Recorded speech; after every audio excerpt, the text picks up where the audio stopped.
How to mark yourself safe on Facebook.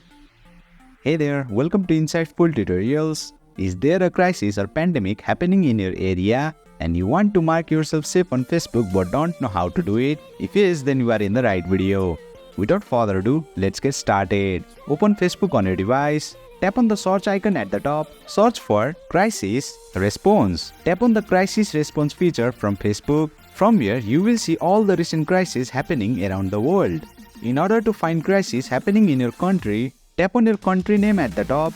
Then you will get to see all the crises happening in your country. Now select the crisis in which you want to mark yourself as safe. For this tutorial, I will select Hurricane Helene across southeastern US. Then Facebook will provide a detailed overview of the crisis. Below that, you will see I am safe button. Tap on it. Once you mark yourself as safe, your Facebook friends will be notified as well. Additionally, Facebook will ask them if they are safe too. And there you have it. You have successfully learned how to mark yourself safe during crises on Facebook.